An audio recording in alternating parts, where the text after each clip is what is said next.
Hello, नमस्ते। Video देखना है how to make better decisions in life.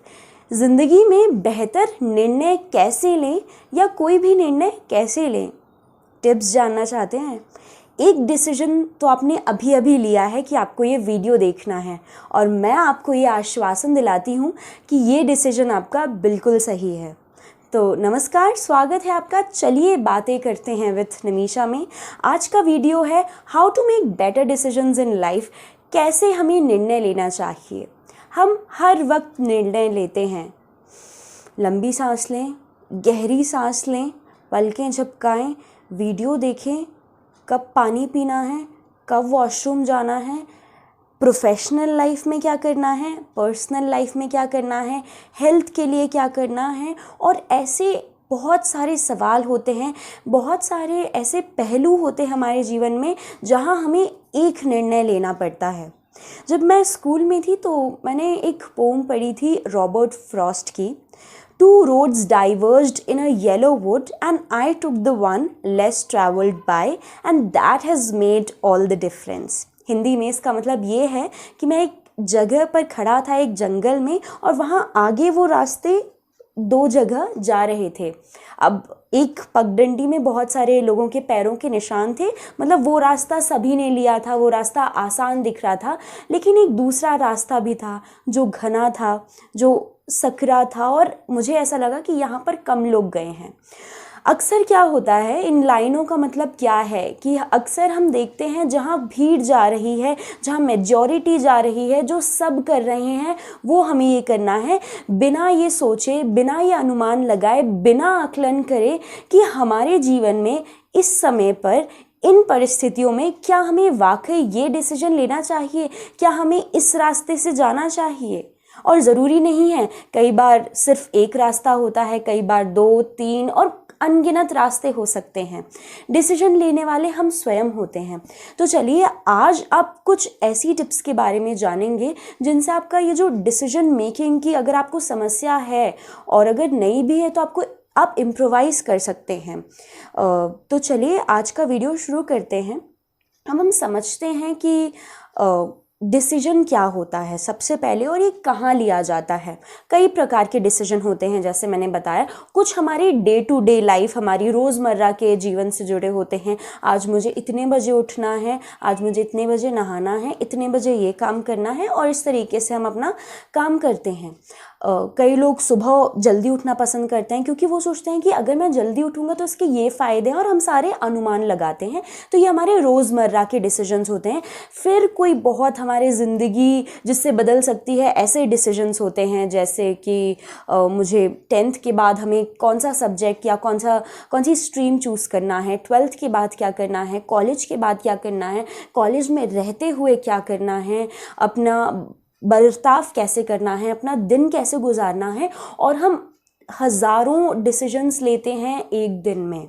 और डिसीजन मेकिंग कोई बहुत बड़ी चीज़ नहीं है कि अच्छा प्रॉपर्टी किसके नाम करना है, यही एक बहुत बड़ा डिसीजन है, वोट किसे देना है, सिर्फ यही बहुत बड़ा डिसीजन है। जी नहीं, और बहुत सारी चीज़ें होती हैं। कई लोग सिर्फ बड़े बड़े डिसीजंस को ही तवज्जो देते हैं और छोटे छोटे डिसीजंस को ऐसे अरे जो होगा देख लेंगे, और फिर जो होता है वो देखा नहीं जाता है। और आज जो आप कर रहे हैं, जो आप अपने रोज़मर्रा के जीवन में करते हैं, वही एक आपकी प्रैक्टिस बन जाती है और उसी तरीके से आप फिर बड़े बड़े डिसीजंस भी छोटे डिसीजंस पर निर्भर करते हैं। तो बहुत ज़रूरी है कि हम जो भी कर रहे हैं उसके पीछे एक थॉट प्रोसेस हो, हम सोच समझ के हर एक काम करें। अब ऐसा भी नहीं कि आप हर बार एक तराजू लें और हर चीज़ का ऐसे देख रहे हैं कि अरे इसका ऐसा है, ये पलड़ा भारी है, ये कर लेता हूँ, ऐसा भी नहीं। लेकिन कुछ बेसिक बहुत लॉजिक होता है, जो तर्क होता है बेसिक, उस पर हम बात करेंगे। तो सबसे पहला जो स्टेप है या जो टिप है वो ये है कि आइडेंटिफाई करिए, समझिए। ठीक है, तो चलिए एक एग्जाम्पल लेते हैं। मान लीजिए कि मुझे वैक्सीन लगवाना है। ठीक है, एक हाइपोथेटिकल एग्जाम्पल है। मैं 18+ हूँ और 1 मई से वैक्सीन लग रही है। मान लीजिए मुझे वैक्सीन लगवाना है और हम इस एग्जाम्पल से पूरा चलते हैं। तो ये मैंने आइडेंटिफाई कर लिया है कि ये अब एक सवाल है मेरे सामने और मुझे इसे टैकल करना है। तो हमने आइडेंटिफाई कर लिया है। अब कई लोग आइडेंटिफाई ही नहीं करते हैं। जो लोग होते हैं ना, जो प्रोक्रास्टिनेट करेंगे, अरे कल देखेंगे, कल होगा, और फिर जो होता है कुछ भी हौच पौच मचा देते हैं, तो आइडेंटिफाई भी नहीं करते हैं। आपके पास जब तक एक सवाल नहीं है, आपके पास जब तक एक सोच नहीं है या एक कुछ है नहीं, कोई परिस्थिति नहीं है, तो आप कैसे फिर डिसीजन लेंगे? और फिर जब आप हवा के साथ या फ्लो के साथ बहते चले जाते हैं, जो सब कर रहे हैं, फिर वहाँ पर समस्या हो जाती है। क्योंकि हर व्यक्ति की ज़िंदगी अलग है, हर व्यक्ति का कमरा अलग है, हर व्यक्ति का खान पान अलग है, रहन सहन अलग है, दिमाग अलग है। तो इसीलिए भीड़ के साथ नहीं जाएं और आइडेंटिफाई करिए कि आपकी समस्या क्या है। दूसरा, इवैल्यूएट का मतलब ये है आंकना। अब मैंने समझ लिया है कि वैक्सीन लगवाना है या नहीं लगवाना है, ये एक प्रॉब्लम है मेरे सामने, एक सवाल है। अब मैं इसको आंकती हूँ, ठीक है। अब दो तरीके से आंक सकती हूँ कि प्रोज एंड कॉन्स, फ़ायदे और नुकसान। फ़ायदे क्या हो सकते हैं कि मेरी इम्यूनिटी बढ़ेगी, और वैक्सीन का मतलब क्या होता है कि मुझे कोविड डिसीज़ होने के चांसेस कम हो जाएंगे। अब जब मैं नुकसान, तो मैंने देखा है कि बहुत कम ऐसा रेशियो है जहाँ पर वैक्सीन का कुछ साइड इफ़ेक्ट हुआ हो। तो अब यहाँ पर जब मैं क्वांटिटेटिव, मतलब जो नंबर्स के साथ एक मैं अनुमान लगा रही हूँ, पूरा इसे आँक रही हूँ, इस तरीके से मैं अनुमान लगा रही हूँ, तो मैंने कहा कि नहीं, इसके साइड इफ़ेक्ट्स बहुत ही ज़्यादा कम हुए हैं और इसके फ़ायदे ज़्यादा हैं। तो मैंने एक तरीके से अनुमान लगवा लिया। फिर अगर मैं ये लगवा लेती हूँ, अगर मैं इस तरीके से जाती हूँ कि हाँ मुझे लगवाना है, तो इससे क्या होगा, और अगर मैं नहीं लगवाती हूँ फिर इस रास्ते पर क्या होगा। तो चलिए पहले यहाँ सोचते हैं कि अगर मैं लगवा लूँगी फिर क्या होगा। साइड इफ़ेक्ट अगर मुझे हो गया, अगर मैं वो उन कम रेशियो वाले लोगों में से कि इतने कम लोगों को अगर मुझे हो जाता है, लेकिन इसके भी दो हैं, अगर नहीं होता है तो मेरी इम्यूनिटी बढ़ रही है, मैं और ज़्यादा स्ट्रॉन्ग हो रही हूँ, मैं अपनी चांसेस कम कर रही हूँ, और इस तरीके से अगर मैं नहीं लगवाती हूँ तो साइड इफ़ेक्ट तो नहीं होंगे, मुझे कोविड हो सकता है। अब मैं इस तरीके से आंक रही हूँ और मैं अपना डिसीजन ले रही हूँ। तो मैंने आउटकम देख लिया है, जो तीसरी बहुत ज़रूरी चीज़ होती है, क्योंकि आपको समझना चाहिए ऐसा करने से क्या होगा। अगेन आप सिर्फ अनुमान लगा सकते हैं, क्योंकि आप अभी उस पड़ाव पर पहुँचे नहीं हैं, तो अनुमान लगाएं। अब अनुमान हम कैसे लगाते हैं? अनुमान दो तीन चीज़ों से लगाया जाता है। पहला, हमारा खुद का एक्सपीरियंस से। दूसरा, दूसरों के एक्सपीरियंस से। कहा जाता है कि हमें अपनी गलतियों को दोहराना नहीं चाहिए और अपनी गलतियों से सीखना चाहिए। यहाँ मैं थोड़ा सा इसको मॉडिफाई करके आपको बताना चाहूँगी कि अगर हम अपनी गलतियों से बार बार सीखने लगे तो ज़िंदगी कम पड़ जाएगी। इसीलिए अपनी गलतियों से तो आप सीखें ही, साथ ही दूसरों की गलतियों से भी सीखें, ताकि हम और ज़्यादा सचेत हों वो काम करने में। तो अब यहाँ पर हम इस तरीके से ये देखते हैं कि अपने एक्सपीरियंस से, अगर हमें एक्सपीरियंस नहीं हुआ तो दूसरों के एक्सपीरियंस से, और फिर एक लॉजिकल, एक साइंटिफिक पार्ट होता है। अगर आपने कहीं एक जो आप तर्क देते हैं ना हर चीज़ का कि हाँ साइंस क्या कहती है, मेरी बॉडी क्या कहती है, क्योंकि अपने बारे में हमें सिर्फ खुद ही पता होता है। तो इस तरीके से आप पूरा आकलन करते हैं। फिर चौथा बहुत ज़रूरी होता है कि कोई भी आप डिसीजन ले रहे हैं, ठीक है। मान लीजिए मैं डिसीजन ले रही हूँ कि मुझे दिन में 5 बार ब्रश करना है, ठीक है। हर चीज़ का एक डिसएडवांटेज हो सकता है, तो आपको रिस्क क्या है, अनसर्टेनिटी क्या है, वो भी समझना चाहिए कि चमकेंगे तो मेरे दांत, लेकिन अगर मैं घिसी जा रही हूँ तो दांत ख़राब भी हो सकते हैं। जो उसके ऊपर का एक एनिमल शायद बोलते हैं, जो बहुत ज़रूरी होता है हमारे दांतों के लिए, वो भी पूरा ख़त्म हो सकता है, या मेरा टाइम भी ज़्यादा वेस्ट होगा, या पानी भी ज़्यादा वेस्ट होगा, या मेरा जो टूथपेस्ट अगर मैं 5 बार ब्रश कर रही हूँ तो वो भी ज़्यादा वेस्ट होगा। तो ये मैं बहुत सारे आपको बहुत छोटे छोटे वेग एग्जाम्पल दे रही हूँ, लेकिन आप मेन चीज़ जो मैं आपको समझाना चाह रही हूँ वो ये है कि आप अनुमान कैसे लगाएं, आप रिस्क या अनसर्टेनिटी क्या है वो कैसे समझें। तो मान लीजिए अगर मैं ये डिसाइड कर रही हूँ कि अभी तक 10th तक मुझे सारे सब्जेक्ट्स पसंद हैं, लेकिन मुझे साइंस ज़्यादा पसंद है, मान लीजिए मुझे फिज़िक्स और केमिस्ट्री ज़्यादा पसंद है, लेकिन मुझे मैथ्स पसंद नहीं है। तो अब अगर हम देखें कि अगर मुझे 12th में अच्छा परसेंटेज चाहिए, तो क्या मैं बाकी जगह कवर अप कर सकती हूँ, और जो मेरी रिस्क है यहाँ पर मैथ्स में, क्या मैं और कोशिश कर सकती हूँ। तो इस तरीके से आप आकलन करते हैं और जो ये रिस्क है उसको समझते हैं, और आप कितना तैयार हैं रिस्क लेने के लिए ये भी हर व्यक्ति पे डिपेंड करता है। फिर पांचवा बहुत ज़्यादा ज़रूरी है आपका लॉजिक, तर्क। ठीक है, अब अगर मैं बेमतलब के तर्क दे रही हूँ कि भैया एक दिन तो मुझे हमें सबको संसार को छोड़ना ही है, तो मैं फालतू में क्यों पढ़ रही हूँ, और खाना तो मिलेगा ही, और मम्मी पापा के साथ ही हमेशा उन्हीं के भरोसे रहूँगी, और वो तो मेरे साथ हमेशा रहेंगे, और एक दिन तो मरना ही है। क्या ये मैथ्स का सॉल्व कर रहे हैं, क्या ये फिज़िक्स का न्यूमेरिकल है, कहाँ कि मैं ये जॉब में फंस गई हूँ। और ये बहुत सारी ओवर थिंकिंग भी आप करते हैं। लॉजिक कहाँ है, तर्क कहाँ है? थोड़ा सा प्रैक्टिकल होइए और समझिए कि आप ओवर थिंकिंग तो नहीं कर रहे हैं, आप गलत डायरेक्शन में तो नहीं सोचने लगे हैं। तो बहुत ज़रूरी है कि लॉजिक कितना है, तर्क कितना है। कई लोग सोचते हैं कि अरे हम रात में 4 बजे तक हम जगा करेंगे ताकि हम मोहल्ले की, अपने कॉलोनी की चौकीदारी करें। ठीक है, अंदर आपको भी पता है आप रात भर फ़ोन चलाएंगे या कुछ और करेंगे, लेकिन आपका लॉजिक आप दे रहे हैं और आप खुद से ही झूठ बोलेंगे, मैं तो मोहल्ले की चौकीदारी करूँगा बालकनी में खड़े खड़े। तो तर्क कहाँ है? तर्क बहुत ज़्यादा ज़रूरी है, और सही तर्क और प्रैक्टिकल होना बहुत ज़रूरी है।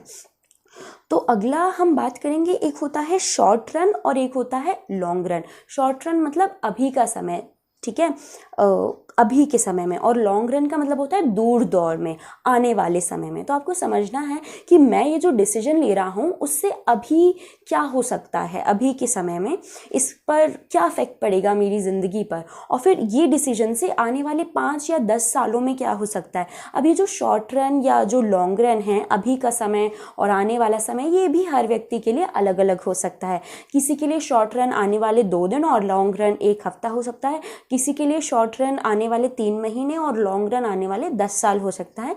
तो इसका कुछ ऐसा फिक्स्ड फैक्टर नहीं है। तो ये बहुत ज़रूरी है। और ये हम कैसे डिसाइड करते हैं? हमारी प्रायोरिटीज़ से। आपकी प्राथमिकताएं क्या हैं? जी हाँ, ये बहुत ज़रूरी है कि हमारे पास हमेशा एक प्रायोरिटी लिस्ट हो, ताकि ऐसा नहीं कि बिल्कुल लिखी और ऐसे चिपका ली, वो भी आप कर सकते हैं, लेकिन हमारे दिमाग में भी वो हमेशा रहना चाहिए कि ये मेरी प्राथमिकताएं हैं। अगर मैं ये डिसीजन लेता या लेती हूँ तो उस पर क्या इफेक्ट पड़ेगा, या जो मुझे बनना है, जो मेरा अल्टीमेट गोल है, उस पर क्या असर पड़ेगा। फिर बहुत ज़्यादा ज़रूरी होता है समय, जो एक टाइम फैक्टर होता है। समय की नाजुकता को समझना बहुत ज़रूरी है कि और क्या आपका ये डिसीजन आज के समय में प्रासंगिक है। क्या आप जो ले रहे हैं या जो आप कर रहे हैं, यहाँ मौसम के हिसाब से भी समय हो सकता है, यहाँ आपकी पारिवारिक स्थितियों के हिसाब से भी समय आपका कैसा चल रहा है, आपकी पर्सनल लाइफ से भी। पता है क्या होता है, किसी के लिए कोई चीज़, मान लीजिए कि मेरे लिए, कई लोगों ने मुझे कहा कि तुमने 1 साल पहले यूट्यूब चैनल शुरू क्यों नहीं किया लॉकडाउन में। मुझे लगा कि नहीं, ये वो सही समय नहीं है, और पहले मैंने वो एक फेसबुक ब्लॉग शुरू किया, और अब जब मैंने रिसर्च कर ली, मुझे वो समय मिल गया, मेरे पास वो कम्युनिटी है, तब मैंने ये चीज़ की। किसी के लिए लॉकडाउन में शुरू करना ही बहुत ज़्यादा सही था, लेकिन मैं अभी भी मानती हूँ कि नहीं, क्योंकि मैंने अभी शुरू किया है तो मुझे ज़्यादा सही लगा है। तो समय हर व्यक्ति के लिए अलग अलग हो सकता है, और उस हिसाब से आपको डिसीजन लेने चाहिए। अब जो बहुत ज़्यादा एक और चीज़ ज़रूरी होती है कि आपको पता है, जब हम ट्रैफिक सिग्नल जो होता है, वहाँ पे 3 लाइट्स होती हैं, रेड, येलो, ग्रीन। रेड का मतलब ठहरिए, रुक जाइए।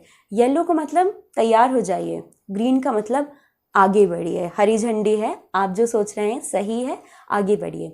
तो ये जब हम रेड, येलो और ग्रीन लाइट अपने जीवन में उतार लेते हैं ना, क्योंकि पॉज होना बहुत ज़्यादा ज़रूरी है। आज के जीवन में हर कोई भागा जा रहा है इस अंधाधुंध दौड़ में, और पता नहीं कहाँ जाना है। तो ऐसे में बहुत ज़रूरी है कि आप रुकें, सोचें, समझें और फिर आगे बढ़ें। और यही आज के वीडियो का पूरा मकसद भी है। तो बहुत ज़्यादा ज़रूरी है कि आप रिव्यू करें जो हमारे अंतिम स्टेप है रिव्यू करना, पूरा फ्लैशबैक, थोड़ा सा पास्ट का, थोड़ा सा आपका जो वर्तमान है प्रेजेंट, और थोड़ा सा फ्यूचर, इनका एक पूरा एनालिसिस कि क्या आपके ये जीवन के गोल्स के साथ जा रहा है, क्या ये आपकी और गतिविधियों के साथ तालमेल बना रहा है, इस तरीके का आप पूरा रिव्यू कर सकते हैं। और फिर आप कोई भी डिसीजन बनाएंगे या जो भी आप लेंगे वो सही होगा। एक और जो बहुत मैंने देखा है, हाँ आप भी इस बात से एग्री करेंगे कि बहुत सारे लोग होते हैं जो खुद डिसीजन नहीं ले पाते हैं, और वो कभी अपने पेरेंट्स से, वेल विशर्स से, या उन लोगों से पूछते हैं जिन्होंने उस फील्ड में कुछ किया है। तो 1000 लोग 10,000 राय, 2 लोग, हर व्यक्ति की अलग अलग राय होती है। अच्छा तुम ये कर रहे हो, हाँ कर लो, लेकिन मुझे नहीं लगता तुम कर पाओगे। अच्छा नहीं नहीं लेकिन कर लो, मतलब मैं तुम्हें अंडर एस्टिमेट नहीं कर रहा था, ऐसा मतलब वो लोग आपको मना भी कर देंगे, फिर ये भी कह देंगे, फिर कुछ बोलेंगे हाँ हाँ तुम करो, बिल्कुल तुम्हें करना चाहिए, वाह तुम्हें तो क्या टैलेंट है। ऐसे ही हम जितने लोगों से राय लेंगे उतना ही ज़्यादा कई बार हम और ज़्यादा कंफ्यूज हो सकते हैं। ये बात अलग है कि अगर आपको प्रोफेशनल काउंसलिंग चाहिए, करियर रिलेटेड काउंसलिंग चाहिए, तब आप काउंसलर्स के पास जा सकते हैं, या उस क्षेत्र में जिसको एक्सपीरियंस है या एक्सपर्टीज़ है उसके पास जा सकते हैं। लेकिन अक्सर पता है क्या होता है, टू बी वेरी ऑनेस्ट, हमारे अंदर ना एक इंस्टिंक्ट रहता है कि हाँ हमें ये करना है, लेकिन उसके बावजूद भी हम बहुत सारे लोगों से राय लेते हैं सिर्फ इसलिए क्योंकि हम, अगर उस व्यक्ति ने भी यही चीज़ बोल दी ना, फिर तो भैया वो व्यक्ति दुनिया का बेस्ट इंसान है, और फिर हम हमेशा वैलिडेशन चाहते हैं अपनी बातों पर। तो बहुत ज़्यादा ज़रूरी है कि आप इस तरीके से चलें, आप दूसरों के एक्सपीरियंसेस से और उनकी गलतियों से सीखें भी, लेकिन आप फिर अपना हिसाब से भी आप डिसीजन लें। ऑब्वियसली आपके वेल विशर्स, आपके पेरेंट्स को उसमें इंक्लूड करें, और इस तरीके से आप हर डिसीजन लें। क्योंकि पता है कभी भी कंपटीशन में या फिर जहाँ सब जा रहे हैं वहाँ वो करने के लिए मत लें, क्योंकि पता है क्या होता है, सब लोग अपनी अपनी दौड़ में जा रहे हैं, सब लोगों का एक समय होता है। तो अगर कोई आपसे ज़्यादा तेज़ जा रहा है आपके कलीग्स में, या आपके क्लासमेट्स में, या आपके फ्रेंड्स में, तो आप घबराएं ना, आप आराम से चलें। वही खरगोश और कौन था, कछुए की कहानी, तो वो लोग भी जा रहे हैं, आप भी अपने पेस से चलिए, आगे ट्रैफिक सिग्नल पे वो आपको वहीं खड़े मिलेंगे। तो ज़रूरी नहीं है, सबके ज़िंदगी में ठहराव भी आते हैं, सिग्नल्स भी आते हैं, बस उन सिग्नल्स को हम अच्छे से समझें, एनालाइज करें, और फिर कभी कभी ऐसे डिसीजंस हम ले लेते हैं जिन पर हमें रिग्रेट भी होता है, लेकिन जिसका हम कुछ नहीं कर सकते, उसका थोड़ा सा सोचें। दुख, अगर बहुत ज़्यादा दुख हो रहा है तो इमोशंस भी अपने हैं, तो उन्हें एक्सप्रेस करिए, रोइए धोइए, आंसू वांसू साफ़ करिए, मुंह वूह धोइए, सो जाइए, और फिर नई शुरुआत फिर से कर लीजिए। क्योंकि ज़िंदगी है, डेली नई शुरुआत की जा सकती है, नए तरीके से डिसीजन ले सकते हैं। लेकिन वो कहते हैं ना कि अगर आपका गोल है और अगर इस रास्ते से वो अचीव नहीं हो रहा है, तो गोल को मत बदलिए, अपनी स्ट्रैटेजी, अपने डिसीजंस को बदलिए, और आपको ज़रूर बहुत ज़्यादा सकारात्मक बदलाव दिखेगा अगर आप इन स्टेप्स को, इन स्ट्रैटेजीज़ को फॉलो करते हैं। सबको एनालाइज करिए, समझिए किससे क्या होगा, और फिर डिसीजन लें, और सिर्फ भागम भाग में आके या जोश में आके होश ना खोएं। तो बस यही था आज का वीडियो। अगर आपको वीडियो अच्छा लगा हो तो लाइक करें, कमेंट करके बताएं कि आपको कैसा लगा, और आप किन टॉपिक्स पर वीडियो चाहते हैं। कुछ भी अगर आपको डाउट हो, बेझिझक हो कि आप कमेंट में बताएं, और प्लीज़ शेयर करें, और अगर आपने अभी तक सब्सक्राइब नहीं किया तो प्लीज़ सब्सक्राइब करें। थैंक यू सो मच, जुड़े रहें। चलिए बातें करते हैं विद निशा के साथ। Like, share, comment and subscribe.